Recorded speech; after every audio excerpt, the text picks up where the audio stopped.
Oke, assalamualaikum warahmatullahi wabarakatuh. Ketemu lagi di sini dengan Bu Rini, edisi bimbingan dan konseling. Kali ini saya bicara tentang etika. Setelah kemarin kita bicara tentang tata krama. Setelah tata krama ada etika, itu attitude etika yang apa saja yang harus dan tidak boleh gitu kan. Nah, secara etimologis, etika itu berasal dari bahasa Yunani kuno, yaitu etikos, yang artinya timbul dari suatu kebiasaan. Dalam hal ini, etika memiliki sudut pandang normatif, di mana objektif adalah manusia dan perbuatan. Artinya, kita bicara tentang etika adalah bicara tentang manusia dan perbuatannya yang sesuai dengan masalah norma. Dalam etika ini mencakup analisis dan penerapan konsep seperti benar, salah, baik, buruk, dan tanggung jawab. Jadi kalau kita bicara tentang etika adalah bicara tentang bagus nggak sih, benar nggak sih, baik nggak sih, buruk nggak sih, gitu kan. Tanggung jawab apa nggak sih dia, gitu kan. Itu bicara etika. Etika ini ada macam-macamnya, ada tingkatannya. Di setiap tempat ada etikanya, gitu kan. Di sekolah ada etikanya. Gimana seorang murid beretika kepada gurunya, dan gimana si murid juga beretika kepada temannya. Bagaimana seorang guru beretika kepada murid-muridnya atau kepala sekolah. Jadi ada etikanya. Di kabin pesawat juga bahkan ada etikanya. Dalam berbicara juga kita ada etikanya. Gimana misalnya kita nggak boleh menyela orang, menyela itu artinya kita memotong pembicaraan, kita nggak boleh gitu kan dalam berbicara. Atau suara juga gitu kan, nggak bagus lah kalau kita berdekatan tapi bicaranya teriak-teriak gitu juga kan, nggak bagus. Etika dalam menghubungi dosen, dalam menghubungi guru gitu kan, apakah sama dengan ke teman tiba-tiba hai apa kabar kamu, nggak bisa juga. Misalnya ada etikanya, kamu bicara dengan siapa. Kemudian bahkan bertukar kartu nama juga ada etikanya gitu kan. Setiap profesi ada etikanya. Profesi guru, profesi dokter, profesi psikolog, profesi advokat, profesi semuanya ada etikanya, apa yang boleh dan apa yang tidak boleh dilakukan. Dalam berbisnis juga ada etikanya. Kemudian di publik juga ada etikanya. Bahkan sekarang ini di zaman pandemi ini, batuk dan bersin pun ada etikanya. Kita nggak bisa bersih di mana saja. Kalau dulu mungkin bersin masih dimaafkan gitu kan, atau batuk dimaafkan kalau nggak ditutup gitu kan. Kenapa? Karena dulu belum menyebar pandemi. Sekarang sudah menyebar pandemi, orang sudah takut ya, udah parno kalau ada bersin tuh langsung tengok, ada yang batuk langsung ditengok gitu kan. Kenapa takut membawa virus COVID? Kemudian bermedia sosial juga ada etikanya. Kan nggak bagus misalnya kita tengah malam ngobrol hahihi dengan ini, ada etikanya gitu kan. Nah, jadi etika ini apa sih? Etika ini berbicara tentang masalah norma yang harus dipatuhi berkaitan dengan benar, salah, baik, atau buruk seperti yang tadi saya sampaikan. Nah, apa sih etika di sekolah? Ya, etika di sekolah ini biasanya dalam bentuk aturan perilaku, adat baik yang tertulis maupun tidak tertulis. Ada misalnya kalau tata tertib itu sekolah yang membuat, atau kakak kelas juga, kakak angkatan itu biasanya juga punya aturan, punya attitude. Ada sekolah tertentu kalau misalnya adik angkatan tuh harus selalu menyapa kakak angkatannya, dan kakak angkatan harus selalu menyapa gurunya. Itu harus memberikan salam.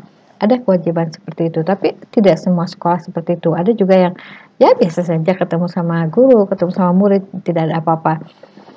Tapi kalau secara tertib aturan itu sama, misalnya seragam harus putih abu, atau misalnya harus pakai sepatu. Sekolahnya ada yang harus sepatunya ada yang hitam semua, tapi juga ada yang tidak.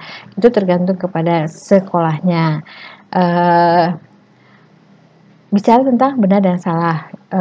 Datang jam berapa, pulang jam berapa, kemudian rambut harus segimana, baju seragam kan, itu semua ada aturannya. Mana yang boleh, mana yang tidak boleh. Nah,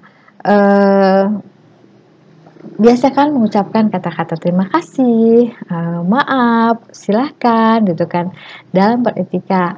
Itu dimanapun, bukan hanya di sekolah, di rumah, dengan teman-teman, itu juga baiknya ada. Karena itu menunjukkan bahwa sopan santun kita, apakah semakin kita sopan, semakin kita akan semakin sering mengucapkan kata-kata yang terima kasih, silahkan, maaf, gitu kan. Itu akan lebih sering keluar dari orang lain yang sopan. Kalau yang nggak sopan sih ya cuek aja gitu kan.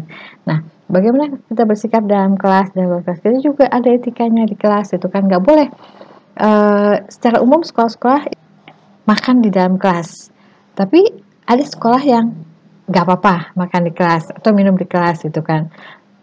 Jadi itu tidak sama. Nah, apa sih manfaatnya beretika di sekolah? Pertama, adanya saling menghargai antar teman dalam kehidupan bermasyarakat di sekolah. Saya pernah mengajar sebuah sekolah, adik kelas itu menyapa kakak kelas menyapa guru-gurunya, dan sebaliknya gitu kan.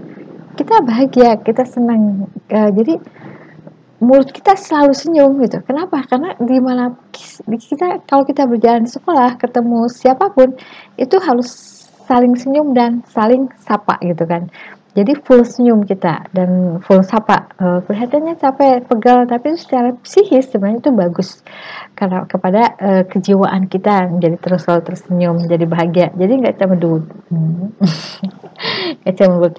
Terus pertemanan akan lebih hangat dan harmonis. Kalau kita misalnya attitude-nya bagus gitu kan, beretikanya bagus, kita juga asik gitu kan, nggak ada apa sih saling saling ejek, saling sikut, saling silang, nggak ada, harmonis. Terciptanya kerukunan, rasa saling tolong menolong dan rasa gotong royong antar sesama. Jadi kalau kita beretika dengan baik, kita akan menolong orang lain, kita akan dengan senang hati membantu siapapun yang membutuhkan gitu kan, dan kita akan senang hati juga ditolong oleh orang lain. Kemudian timbulnya rasa empati kepada sesama teman. Jadi kalau misalnya kita oh ada yang sakit, kita tengok bersama-sama. Oh ada yang perlu ini, kita dibantu bersama-sama. Itu gotong royong seperti itu. Kalau kita beretika dengan baik, kecuali kalau kita mau cuek-cuekan, tapi kan nggak yang membuat anak-anak SMA senang di sekolah itu karena apa? Karena kebersamaan itu, karena saling perhatian, saling peduli, dan saling membantu itu, yang nanti akan menjadi bekal buat mereka. Kemudian timbul keorganisasi yang memiliki manfaat bagi kegiatan di sekolah. Jadi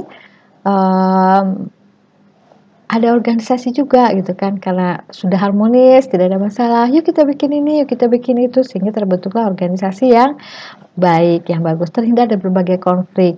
Jadi nggak ada konflik gitu kan, karena sudah beretika dengan baik, kita sudah tahu kapan harus bicara, kapan harus diam, kapan harus menahan diri, apa yang harus kita lakukan, kita sudah tahu gitu kan. Seperti yang lalu kita bicara tentang tata krama. Nah, tata krama ini kalau dikerucutkan dalam attitude ini, dalam etika ini. Jadi bagaimana kita kepada yang muda, bagaimana sikap kita kepada yang tua, bagaimana sikap kita kepada teman, sehingga kita tidak akan konflik, tidak akan musuh-musuhan, tidak akan salah persepsi. Misalnya tiba-tiba hari ini gak ditanya, loh kenapa gue gak ditanya ya, tapi kalau misalnya sudah terbiasa sapa, sudah terbiasa senyum, kita pasti langsung otomatis itu refleks aja, kita tersenyum dan menyapa siapapun. Kemudian timbulnya keorganisasian yang memiliki manfaat bagi sekolah. Tadi kan sudah dibilang bahwa dengan ini ada kerukunan itu, sehingga ada gotong royong. Kemudian sehingga ada organisasi yang nanti akan membuat sekolah menjadi lebih maju. Jadi sudah tidak lagi ada keributan, tidak ada lagi saling sikut, tidak ada lagi saling benci, yang ada kebersamaan dan bagaimana memajukan sekolah, sehingga organisasi bisa berjalan dengan sangat baik.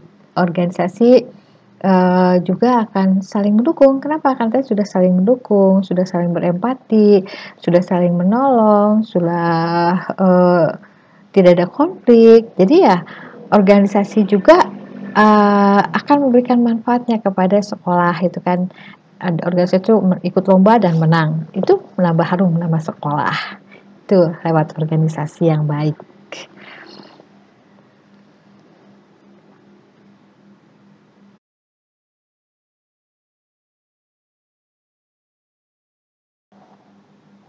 Manfaat lain lagi dari etika kehidupan sekolah, kehidupan pertemanan di sekolah adalah terhindar dari berbagai konflik yang berarti. Tadi kan sudah, karena saling memahami, saling mengerti, saling berempati, sehingga tidak akan ada konflik. Kemudian etika juga buat seorang manusia memanfaatkan waktu sebaik-baiknya dan menghargai kehidupan.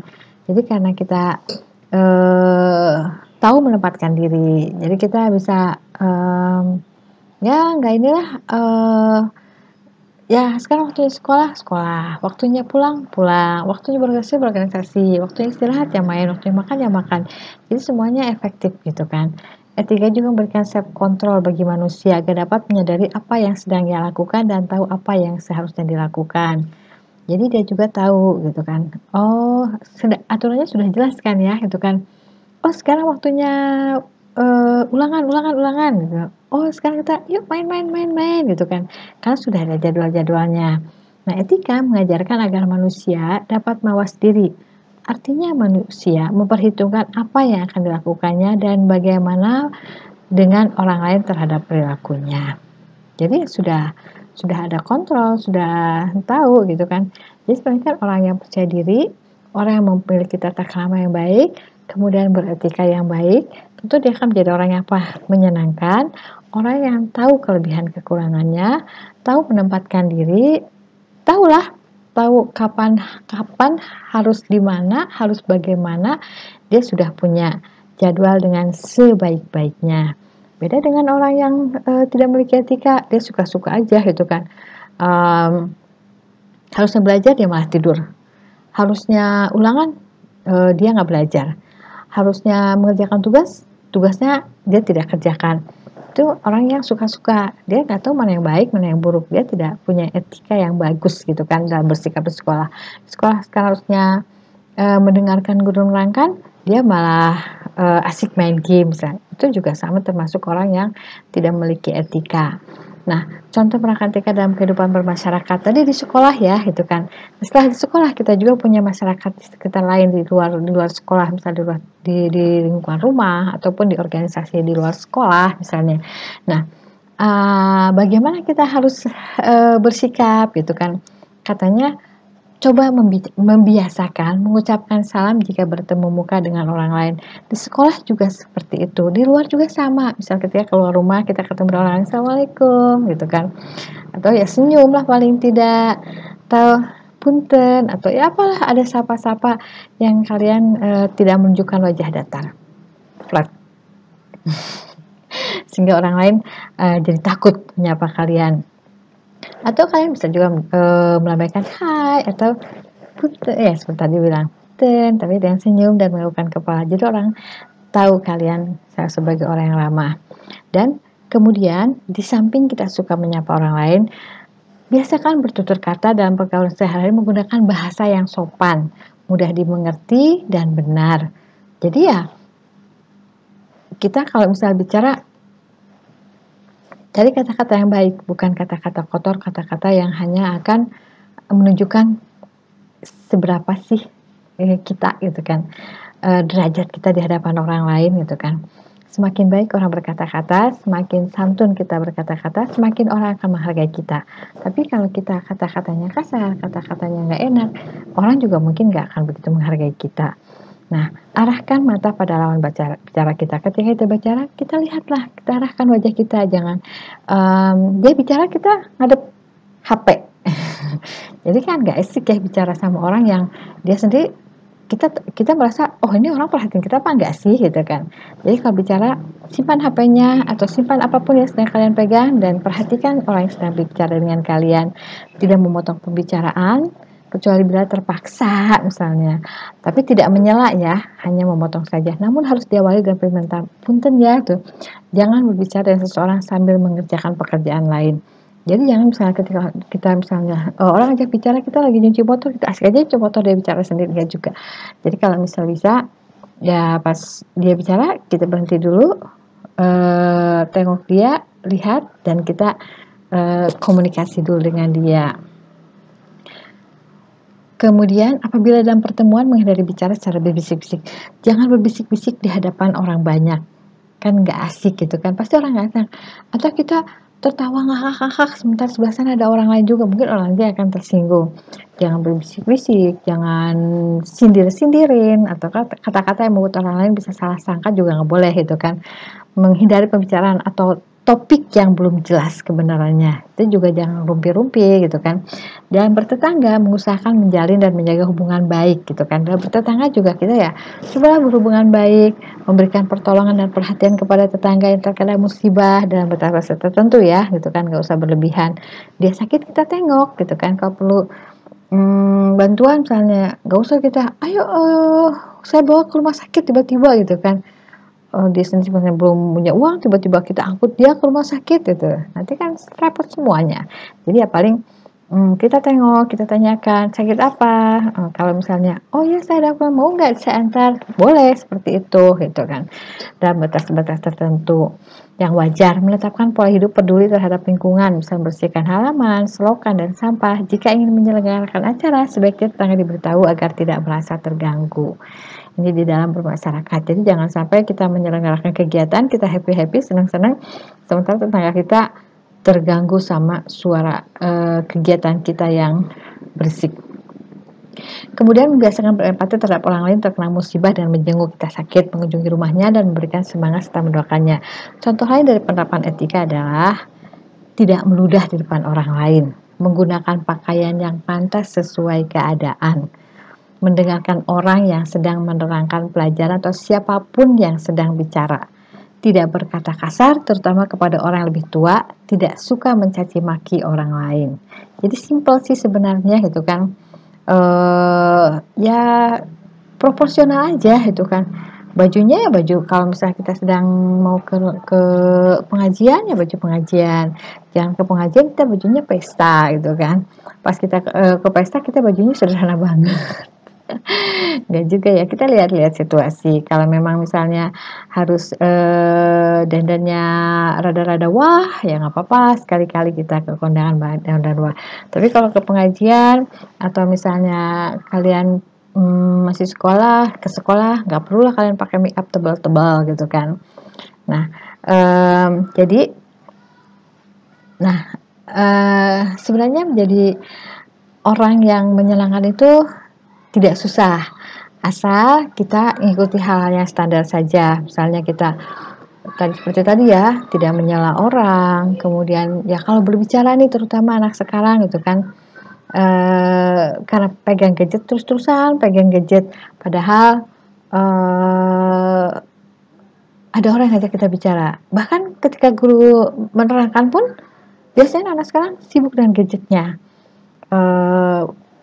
Gadget taruh di bawah, sekali-kali ke bawah, sekali-kali ke depan gitu kan. Padahal otaknya kemana gitu kan, komunikasi. Nggak bisa juga. Bayangkan kalau, ya sama dengan kalau misalnya kita punya pacar diduakan kan nggak asik ya gitu kan. Sekali waktu dengan kita tapi hatinya dengan yang lain kan kebayang. Nah sama juga sebenarnya kalau kita bicara dengan orang lain, atau kita guru sedang menerangkan juga, kita mereka asik bicara, kitanya asik berhayal kepada yang lain, itu enggak. Jadi kalau memang sedang bicara berhadapan. Kalau sedang bertemu saja.